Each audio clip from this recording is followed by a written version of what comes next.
নমস্কার বন্ধুরা, সকলকে স্বাগত জানাচ্ছি। পুজো আর আসতে 18 দিন অপেক্ষায়। আশা করছি আপনারা সবাই ভালো আছেন। আজকে আমি সয়াবিন কষার রেসিপি শেয়ার করছি। অল্প তেল মশলায় এই সয়াবিন কষার রেসিপি রুটি, নান, পরোটা, সাদা ভাত, মিষ্টি ভাত, বাসন্তী ভাত সবার সাথে ভালো লাগবে। অবশ্যই এইভাবে রান্নাটা করবেন। ভালো লাগলে লাইক, শেয়ার, কমেন্ট করবেন।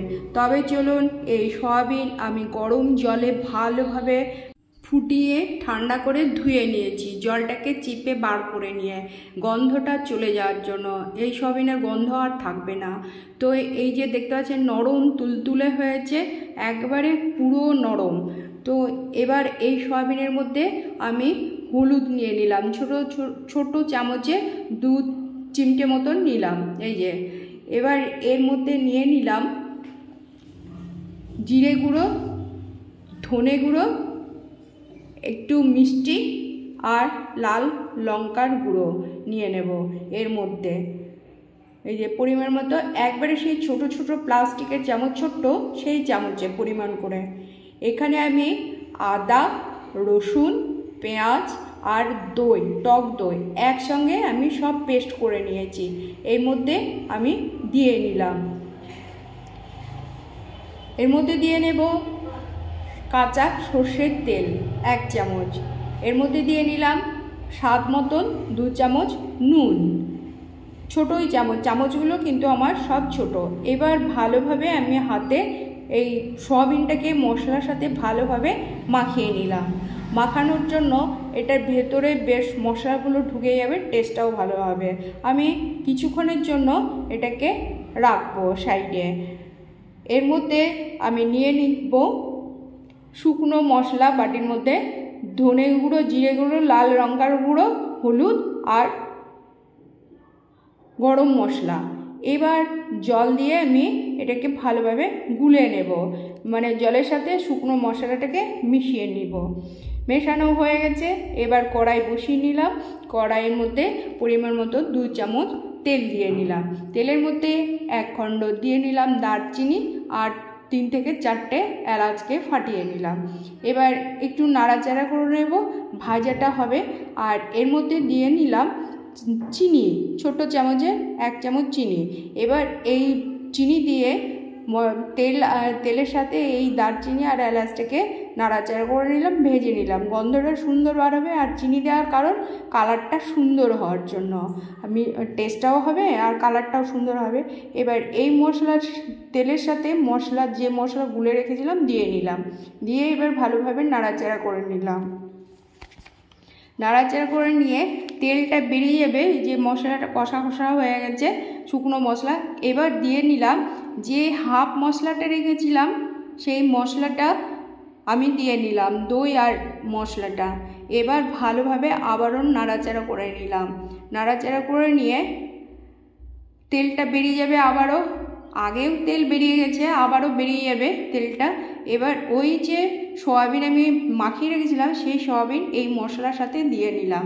দিয়ে নিয়ে আবারও ভালোভাবে এই মশলাদের সাথে সয়াবিনটাকে কষিয়ে নেব।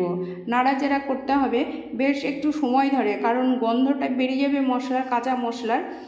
যেমন মাটন আর চিকেন যেভাবে মাখিয়ে রেখে যে কষা হয় মাংসটা, সেইভাবে ঠিক এই সয়াবিনটাও আমি রান্না করে নিয়েছি। তো এইভাবে নাড়াচাড়া করে কষিয়ে নিলাম। এই যে কালারটাও আস্তে আস্তে হালকা হয়ে গেছে, এবার কষানো হয়ে গেছে, দেখতেই পাচ্ছেন মশলার সঙ্গে পুরো মিশে গেছে। এর মধ্যে দিয়ে নেব